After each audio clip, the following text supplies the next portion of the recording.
Hello welcome back to my channel. അപ്പോൾ ഇന്ന് ചെറിയൊരു ഡേ ഇൻ മൈ ലൈഫാണ് കേട്ടോ. അപ്പോൾ ഇത് ഞാൻ സാറ്റർഡേ എടുത്ത വീഡിയോ ആണ്. അപ്പോൾ രാവിലെ ഞാൻ എഴുന്നേറ്റു. മോള് നല്ല ഉറക്കമാണ് കേട്ടോ. തിരിയും പിരിയൊക്കെ ചെയ്യുന്നുണ്ട്, പക്ഷേ അവൾ നല്ല ഉറക്കമാണ്. അമ്മയും ഒക്കെ കിടക്കുന്നേ ഉള്ളൂ. അമ്മ രാവിലെ എഴുന്നേൽക്കുന്നതാണ് കേട്ടോ. അമ്മ ഒരു 4 മണിയൊക്കെ ആകുമ്പോൾ എഴുന്നേൽക്കും. ചേട്ടൻ ഒരു 5 മണിയൊക്കെ ആകുമ്പോൾ പോകുന്ന ടൈമിൽ അമ്മയാണ് കേട്ടോ എഴുന്നേൽക്കാറ്. ഞാൻ എഴുന്നേറ്റ് കഴിഞ്ഞാൽ മോളും കൂടെ എഴുന്നേൽക്കുന്നതുകൊണ്ട് അമ്മേനെ വിളിക്കാറില്ല. എന്തെങ്കിലും ഉണ്ടെങ്കിലേ വിളിക്കാറുള്ളൂ കേട്ടോ. അപ്പം ഞാൻ രാവിലെ എഴുന്നേറ്റു ഒരു 7 മണിയൊക്കെ ആകുമ്പോൾ എഴുന്നേൽക്കും. അപ്പോഴത്തേക്ക് ഇത് കട്ടൻ ചായയും പിന്നെ കഴിക്കാനുള്ളതൊക്കെ ആക്കി ഓഫീസിലേക്ക് പോകാൻ റെഡി ആയിട്ടുണ്ട്. അപ്പോൾ കഴിക്കാനായിട്ട് ഞാൻ ബ്രെഡും നഗറ്റ്സും കുക്കുംബർ ക്യാരറ്റൊക്കെ വെച്ചിട്ടൊരു സാൻഡ്വിച്ചിനൊക്കെ ആക്കി അതായിരുന്നു കേട്ടോ കഴിച്ചത്. ചില ദിവസം വേറെ എന്തെങ്കിലും കഴിക്കും, ചിലപ്പോൾ വേറെ എന്തെങ്കിലുമൊക്കെ ആയിരിക്കും. അങ്ങനെ കട്ടൻ ചായയും കുടിച്ചു ഞാൻ റെഡിയായി. അപ്പോഴത്തേക്ക് മോള് നല്ല ഉറക്കം തന്നെയായിരുന്നു കേട്ടോ. പിന്നെ ഞാൻ അവളെ ഉണർത്താൻ നിന്നതില്ല. അങ്ങനെ ഉണർന്നു കഴിഞ്ഞാൽ ചിലപ്പോൾ ഭയങ്കരമായിട്ടിരുന്ന് കരയും. അപ്പോൾ പിന്നെ ഞാൻ അവൾ ഉറങ്ങട്ടെ എന്ന് വെച്ചിട്ട് ഞാൻ പതുക്കെ ഇറങ്ങി. ഞാൻ താഴെ എത്തിയപ്പോഴത്തേക്ക് വണ്ടി വന്നിട്ടുണ്ടായിരുന്നു. അപ്പോൾ സാറ്റർഡേ ആയതുകൊണ്ട് ഒരുപാട് ട്രാഫിക്കോ കാര്യമോ ഒന്നും കാണില്ല. റോഡൊക്കെ നല്ല ക്ലിയർ ആയിരിക്കും കേട്ടോ. ഞാനൊരു 8:40 കഴിയുമ്പോഴാണ് ഇറങ്ങുന്നത്. അപ്പോൾ ഒരു 10-12 മിനിറ്റ് കൊണ്ട് തന്നെ ഓഫീസ് എത്താറുണ്ട്. അത്രയും ഡിസ്റ്റൻസേ വരാറുള്ളൂ, ട്രാഫിക് ഇല്ലെങ്കിൽ കേട്ടോ. അപ്പോൾ ഓഫീസ് ഇതാ ഇവിടെയാണ് വരുന്നത്. അപ്പം ഞാനിപ്പോൾ ഈ ഒരു ബാക്ക് സൈഡിൽ കൂടിയാണ് കേട്ടോ കയറുന്നത്. ഫ്രണ്ടിൽ കൂടി ഇങ്ങനെ കുറച്ച് ചുറ്റി തിരിഞ്ഞ് വേണം വരാൻ. അപ്പോൾ അത് ഇത്തിരി മടിയായതുകൊണ്ട് ഞാനും ബാക്കിൽ കൂടി ഇങ്ങനെ അങ്ങ് കയറി വരും. അപ്പം ഞങ്ങൾ സാറ്റർഡേ ആകുമ്പോഴത്തേക്ക് ഓൾമോസ്റ്റ് ഞങ്ങളുടെ ഫ്ലോറിൽ എല്ലാ ഓഫീസും ഓഫായിരിക്കും. ഞങ്ങളുടെ നേരെ തൊട്ട് ഫ്രണ്ടിൽ കാണുന്നത് ഡൂവിൻ്റെ ഓഫീസാണ് കേട്ടോ. അപ്പോൾ അവിടെ ഓഫാണ് സാറ്റർഡേ. സൺഡേയിലത്തെ കാര്യം എനിക്കറിയില്ല, സൺഡേ നമ്മൾ ഓഫാണ്. ഞാൻ ഓഫീസ് എത്തിയപ്പോഴത്തേക്ക് ഞങ്ങളുടെ അക്കൗണ്ട്സിൽ ഒരു പുതിയൊരു പയ്യനുണ്ട്. ബാക്കി രണ്ടുപേരും നാട്ടിൽ പോയി കേട്ടോ. അപ്പോൾ അവൻ നേരത്തെ വരും. അപ്പം ഓഫീസൊക്കെ അവൻ വന്ന് തുറക്കും. അവൻ എത്തിയ ഒരു 5 മിനിറ്റൊക്കെ കഴിയും കേട്ടോ എത്താൻ. അപ്പം ഞങ്ങളുടെ ഓഫീസിൽ നിന്ന് നേരെ കാണുന്ന വ്യൂ ഇതാ റോഡിൽ ഈ ഒരു വ്യൂ ആണ് കേട്ടോ നേരെ കാണുന്നത്. അപ്പം ഇതാണ് കേട്ടോ വ്യൂ. പിന്നെ ഞാൻ നേരെ വന്ന് എൻ്റെ പ്ലേസിലിരുന്നു. അപ്പം തലേ ദിവസം ഞങ്ങൾക്ക് മീറ്റിംഗ് ഉണ്ടായിരുന്നു.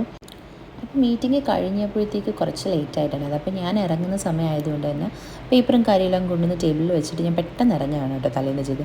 അതുകൊണ്ട് രാവിലെ വന്നിട്ട് നല്ല പണിയായിരുന്നു. കുറേ പേപ്പറെല്ലാം കിടന്ന് മെസ്സായി കിടക്കുമായിരുന്നു. അങ്ങനെ അതെല്ലാം പിന്നെ ഒന്ന് ഒതുക്കി പറക്കി വെച്ചു. പിന്നെ മെയിലും കാര്യമൊക്കെ ഒന്ന് ചെക്ക് ചെയ്തു രാവിലെ തന്നെ. എന്നിട്ട് പിന്നെ എല്ലാ ബ്രാഞ്ചിലും അക്കൗണ്ട്സിലും സെയിൽസും അവരൊക്കെ ഉണ്ടായിരുന്നു. അപ്പം എല്ലാ റിപ്പോർട്ടും കാര്യങ്ങളും എല്ലാം പിറ്റേ ദിവസം അന്നാണ് കേട്ടോ ഞാൻ ആക്കിയത്. അപ്പോൾ അന്നെല്ലാം ആക്കി അവർക്കൊക്കെ അയച്ചൊക്കെ കൊടുത്തിട്ടുണ്ടായിരുന്നു. പിന്നെ ഉച്ചയ്ക്ക് ഞാൻ ഇവിടെ ഇരുന്നാണ് കേട്ടോ ഇപ്പം ലഞ്ച് കഴിക്കുന്നത്. ഞങ്ങളുടെ മീറ്റിംഗ് റൂമാണ്. നോർമലി ഞാൻ എൻ്റെ പ്ലേസ് ഇരുന്നായിരിക്കും കഴിക്കുന്നത്. അപ്പം എന്തെങ്കിലും വർക്കോ കാര്യങ്ങളോ ഉണ്ടെങ്കിൽ ഞാൻ ഇവിടെ വന്നിരിക്കാം കേട്ടോ. പിന്നെ ആകെയുള്ള ഒരു പാടെന്ന് വെച്ചാൽ ഒറ്റയ്ക്ക് കാണുള്ളൂ കേട്ടോ ഫുഡ് കഴിക്കാൻ. വേറെ ആരും ഇല്ലല്ലോ. ഇവിടെ ആകെ ഞങ്ങൾ 3-4 സ്റ്റാഫുകളേ ഉള്ളൂ. അപ്പോൾ ബാക്കി അവരൊക്കെ പുറത്തു പോയിരിക്കും ഫുഡ് കഴിക്കാൻ. ആകെ ഈ എൻ്റെ ഗ്രൂപ്പിൽ ഞാൻ മാത്രമേ ഉള്ളൂ കേട്ടോ ലേഡീസ് സ്റ്റാഫ്. അപ്പം അതിൻ്റേതായ ഒരു ചെറിയ വിഷമേ ഉള്ളൂ. എന്ന് വെച്ചാൽ ഫുഡ് കഴിക്കുന്ന സമയത്ത് നമുക്ക് ആരെങ്കിലും കൂടി ഉണ്ടെങ്കിൽ നല്ല രസമല്ലേ. അപ്പോൾ ആ ഒരു പാടേ ഉള്ളൂ. അപ്പോൾ ഈ ടൈമിൽ ഞാൻ എന്ത് ചെയ്യും, അപ്പോൾ ഫുഡ് അന്നത്തേക്ക് മുട്ട തോരൻ മീൻകറിയൊക്കെ ആയിരുന്നു കേട്ടോ. അപ്പോൾ അതൊക്കെ എൻ്റെ ഫേവറേറ്റ് ആയതുകൊണ്ട് ഇങ്ങനെ എൻജോയ് ചെയ്ത് കഴിക്കും. അപ്പോൾ ഈ ടൈമിലാട്ടോ ഞാൻ അമ്മേനെയും മോളെയൊക്കെ വിളിക്കാറ്. അപ്പോൾ അവർ ഇങ്ങനെ വിളിച്ച് സംസാരിച്ച് ഫുഡ് കഴിക്കുന്നത് ഫുൾ അങ്ങനെ ഇരിക്കും, അങ്ങനെ അങ്ങ് പോകും. പിന്നെ അത് കഴിയുമ്പോഴത്തേക്ക് പിന്നെ കുറച്ച് നേരം യൂട്യൂബ് ഇൻസ്റ്റാഗ്രാമൊക്കെ ആയിട്ടിരിക്കും.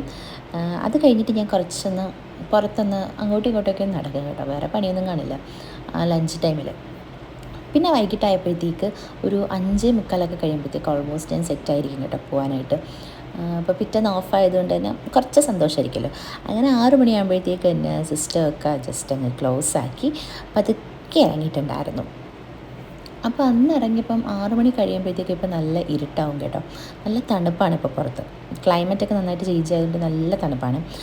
അങ്ങനെ ഞാൻ വന്ന് കുറച്ച് നേരം വെയിറ്റ് ചെയ്ത് നിൽക്കേണ്ടിയിരുന്നു. വണ്ടി വന്നപ്പോൾ എനിക്കൊന്ന് ഒരു 2-3 മിനിറ്റ് ലേറ്റ് ആയിട്ടുണ്ടായിരുന്നു. അപ്പോൾ വീടെത്തിയപ്പോഴും മോള് നല്ല ഉറക്കമായിരുന്നു. അപ്പോൾ അമ്മ അടുക്കളയിൽ കുക്കിങ്ങിൻ്റെ ഒരു പരിപാടിയായിട്ട് ഇങ്ങനെ നിൽക്കുകയായിരുന്നു. മോള് ഞാൻ നോക്കിയപ്പോഴത്തേക്ക് നല്ല ഉറക്കമായിരുന്നു കേട്ടോ. പാവം കുളിച്ച് സുന്ദരിയായിട്ട് മുടിയൊക്കെ ഇങ്ങനെ പിരുത്തിട്ട് കിടന്ന് ഉറങ്ങുമായിരുന്നു. പിന്നെ അമ്മ ഗ്രീൻ പീസ് കറിയും അമ്മ അങ്ങനെ ഗ്രീൻ പീസിൻ്റെ കറിയൊക്കെ ആക്കാനുള്ള പരിപാടിയായിരുന്നു. അപ്പം ഞാൻ വന്ന് ജസ്റ്റ് മുടിയൊക്കെ ഒന്ന് റെഡിയാക്കി ഒന്ന് ഫ്രഷ് ആയിട്ട് വരാമെന്ന് വെച്ചു. അപ്പോൾ ആ ടൈം ആകുമ്പോഴത്തേക്ക് അവൾ എഴുന്നേക്കും. അപ്പോൾ മോൾ ഉറങ്ങിയ സമയമായതുകൊണ്ട് വന്ന ഉടനെ ഞാൻ ഫ്രഷ് ആവാമെന്ന് വെച്ചു. അല്ലെങ്കിൽ ജസ്റ്റ് ഒന്ന് വാഷ്റൂമിലൊക്കെ ഒന്ന് പോയിട്ട് വന്നിട്ട് അവളെ എടുത്ത് കുറച്ച് നേരം കഴിഞ്ഞ് പതുക്കെ കുളിയും കാര്യങ്ങളൊക്കെ ഉള്ളൂ കേട്ടോ. അപ്പോൾ ഇന്ന് അവൾ ഉറങ്ങിയത് കൊണ്ട് തന്നെ ഞാൻ പോയി ഫ്രഷ് ആയിട്ട് വന്നപ്പോഴും അവൾ നല്ല ഉറക്കമായിരുന്നു കേട്ടോ. അപ്പോൾ അമ്മ എനിക്ക് നല്ല സ്മൂത്തി ആക്കി വെച്ചിട്ടുണ്ടായിരുന്നു. അപ്പോൾ അതിങ്ങനെ കുടിച്ചുകൊണ്ടിരുന്ന സമയത്ത് ഞാൻ പതുക്കെ അവളുടെ അടുത്ത് പോയിരുന്നിട്ട് ചെറുതായിട്ട് സൗണ്ട് ഉണ്ടാക്കി കേട്ടോ. അവൾ ഉറങ്ങുന്ന കണ്ടിട്ട് എനിക്ക് അങ്ങോട്ട് എന്തോ പോലെ മിസ് ചെയ്യും. അങ്ങനെ ഒരു സംഭവം ഉണ്ടല്ലോ. അപ്പോൾ അവളെ ഞാൻ പതുക്കെ ഉണർത്തി. അപ്പോൾ ഉണർന്ന് വന്നപ്പോഴത്തേക്ക് കരഞ്ഞുകൊണ്ടായിരുന്നു ശിക്കാരി എഴുന്നേറ്റത്. പിന്നെ കണ്ടതിൻ്റെ ആ ഒരു ഇതുണ്ട് കേട്ടോ. അപ്പോൾ ഞാൻ ഫോണുമായിട്ട് ഇങ്ങനെ നിൽക്കുന്നുണ്ടപ്പോഴത്തേക്ക് അവൾക്ക് ദേഷ്യം വന്നു. അങ്ങനെ വേണ്ട വേണ്ട എന്നുള്ള രീതിയിലൊക്കെ ഇങ്ങനെ ഉണ്ടായിരുന്നത്. പിന്നെ കുറേ നേരം കഴിയുമ്പോൾ അങ്ങ് സെറ്റാകും കേട്ടോ. പിന്നെ വീഡിയോ ഒക്കെ എടുക്കാനാണെങ്കിൽ അവൾ കൂടെ നല്ല രസമാണ്. അപ്പം ഞാനും അമ്മയും കൂടി പിന്നെ ഇരുന്ന് സ്മൂത്തിയൊക്കെ കുടിച്ചു. അമ്മ ഇങ്ങനെ ഓരോ കാര്യങ്ങളൊക്കെ പറഞ്ഞുകൊണ്ടിരുന്നു. ഈ സമയത്ത് മോളുടെ മുടിയൊക്കെ ഞാൻ നന്നായിട്ട് കെട്ടിക്കൊടുത്തല്ലോ. മുടിയൊക്കെ കെട്ടിയപ്പോൾ ഇരിക്കും. ചില സമയം ചീപ്പൊക്കെ മേടിച്ചുകൊണ്ട് പോവും. എന്നാലും നമ്മൾ ഇങ്ങനെ കാര്യമൊക്കെ പറഞ്ഞ് ഇങ്ങനെ ഇരിക്കുമ്പോഴത്തേക്ക് ഇരുന്ന് തരും കേട്ടോ. അപ്പം അപ്പുറം ഇപ്പുറം നല്ല രണ്ട് സൈഡിൽ ഇങ്ങനെ കെട്ടി വെച്ച് കൊടുക്കും കേട്ടോ. അപ്പം ഞാൻ വീഡിയോ ഫോൺ ഓണാക്കി വെച്ചേക്കുന്നതായിട്ട് ഭയങ്കര ചിരിയായിരുന്നു. അങ്ങനെ അവളത് നോക്കി അവളുടെ ഇപ്പോൾ ആ ഒരു സ്റ്റേജാണെന്ന് തോന്നുന്നു. സ്വന്തമായിട്ട് കണ്ണാടി നോക്കി ഇങ്ങനെ ചിരി കളി അങ്ങനെയൊക്കെയാണ് കേട്ടോ. അപ്പോൾ ഇതാ വീഡിയോ ഓണാക്കിയപ്പോൾ അവളെ ഇങ്ങനെ കാണുന്നതുകൊണ്ട് ഭയങ്കര ഇതാണ്. അങ്ങനെ അതിൽ നോക്കി സുന്ദരിയാണോ എന്നുള്ള രീതിയിലൊക്കെ ഇങ്ങനെ നോക്കിക്കൊണ്ടിരിക്കും. പിന്നെ കുറേ നേരം കഴിഞ്ഞപ്പോഴത്തേക്ക് 9 മണിയൊക്കെ ആയിരുന്നു തോന്നുന്നു ഓൾമോസ്റ്റ്. അപ്പോഴത്തേക്ക് ഞങ്ങളിതാ ഇങ്ങനെ ടി വിയിൽ ഓരോ പ്രോഗ്രാമൊക്കെ ഇങ്ങനെ കണ്ട് ചുമ്മാ ഇങ്ങനെ കളിച്ച് ബഹളം വെച്ചൊക്കെ ഇങ്ങനെ ഇരിക്കും കേട്ടോ. കുറേ നേരം ഇങ്ങനെ മോളിങ്ങനെ മടിയിൽ കയറി ഇരിക്കും. അവളുടെ അച്ഛൻ വന്നു കഴിഞ്ഞാൽ പിന്നെ അച്ഛൻ്റെ അടുത്തേ പോകും. അതുവരെ ഞാനുമായിട്ട് ഭയങ്കര കളിമേളം അടിക്കും. അപ്പോൾ ആ സമയത്ത് അമ്മ അവൾക്ക് കുറച്ച് ദോശ തന്നിട്ടുണ്ടായിരുന്നു. അപ്പോൾ അത് ഞാൻ എടുത്ത് കൊടുത്തു. അപ്പോൾ അത് കുറച്ചൊക്കെ കഴിച്ചു. ദോശയും ചമ്മന്തിയും ഭയങ്കര ഇഷ്ടമാണ് കേട്ടോ അവൾക്ക്. അങ്ങനെ അതൊക്കെ കഴിച്ചു. പിന്നെ അത് എൻ്റെ കൂടെ നിന്ന് കളിയായിരുന്നു. ഇപ്പോൾ ഈ ഒളിച്ച് കണ്ടേ അങ്ങനെയുള്ള കളിയൊക്കെ ഉണ്ടല്ലോ, അതൊക്കെ ഭയങ്കര ഇഷ്ടമാണ് കേട്ടോ. അങ്ങനെ അതൊക്കെ കളി ഭയങ്കര ബഹളമൊക്കെ ആയിരുന്നു. അപ്പോഴത്തേക്ക് എന്തോ അവളുടെ അച്ഛൻ വന്നിട്ടുണ്ടായിരുന്നു. അപ്പം ബെല്ലിങ്ങനെ അടിക്കുന്ന സൗണ്ട് കേൾക്കുമ്പോഴത്തേക്ക് ഓടും. അച്ഛാ അച്ഛാന്ന് വിളിച്ചുകൊണ്ട് അപ്പോഴേ ഓടും. എവിടെയൊക്കെയാണെങ്കിലും പറന്നെത്തി ഡോർ തുറക്കാൻ നിൽക്കും. അപ്പോൾ ഡോറൊക്കെ തുറന്ന് അച്ഛൻ്റെ അടുത്ത് ചെന്നതിന് ശേഷം അച്ഛൻ വന്ന് അച്ഛനെ അകത്ത് കയറ്റി ഡോറും അടയ്ക്കും കേട്ടോ. ഇപ്പം അതൊക്കെയാണ് പരിപാടി. എന്നിട്ടേ അവൾ ഇങ്ങനെ നിൽക്കുള്ളൂ. അപ്പോഴത്തേക്ക് ആ കൊച്ച് എടുത്ത് പിന്നെ അവർ തമ്മിലുള്ള ബഹളമായി. ഈ സമയത്ത് നമ്മളെയൊക്കെ അവൾ അടിച്ചോടിക്കും കേട്ടോ. ഭയങ്കര അച്ഛൻ വന്നതിൻ്റെ ആ ഒരു ഇതാണ്. അപ്പം ഞാനും അമ്മയൊക്കെ അടുത്ത് നിന്ന് കഴിഞ്ഞാൽ എന്നെയൊക്കെ എടുത്തിട്ട് അടിക്കും കേട്ടോ. അടിയെന്ന് വെച്ചാൽ ഭയങ്കര അടിയൊന്നുമില്ല, ചെറുതായിട്ട് ഇങ്ങനെ അങ്ങനെയുള്ള കേട്ടോ. പാവമാണ് അവൾ. പിന്നെ ഞാനും ചേട്ടനും മോളും കൂടി ഇതേ കണ്ടു ഇതേ കണക്കുള്ളൂ. ഞങ്ങളിന്ന് നെസ്റ്റോയിൽ പോയിട്ടുണ്ടായിരുന്നു. പിറ്റേന്ന് സൺഡേ ഞങ്ങൾക്ക് ഒരു ബർത്ത്ഡേ ഉണ്ടായിരുന്നു. അപ്പോൾ ആ മോൾക്ക് വേണ്ടിയിട്ട് നമ്മൾ ഗിഫ്റ്റ് നേരത്തെ നോക്കി വെച്ചിട്ടില്ലായിരുന്നു, പാക്ക് ചെയ്തില്ലായിരുന്നു. അങ്ങനെ അത് നമ്മളിതാ പാക്ക് ചെയ്ത് എടുത്തിട്ട് വന്നു. അപ്പം ഇപ്പം എസ്കലേറ്ററിലൊക്കെ കയറിയാൽ പുള്ളിക്കാരി ഇങ്ങനെ തനിച്ച് നടക്കും കേട്ടോ. ഒരു പേടിയില്ല. എനിക്കൊക്കെ ഫസ്റ്റ് ടൈം, എല്ലാവർക്കും അങ്ങനെയാണല്ലോ. അപ്പോൾ എനിക്ക് ചെറിയ പേടിയൊക്കെ ഉണ്ടായിരുന്നു. ഇപ്പം അങ്ങനെയൊന്നുമില്ല കേട്ടോ. പിന്നെ അത് ബില്ലാക്കി എല്ലാം സെറ്റാക്കി.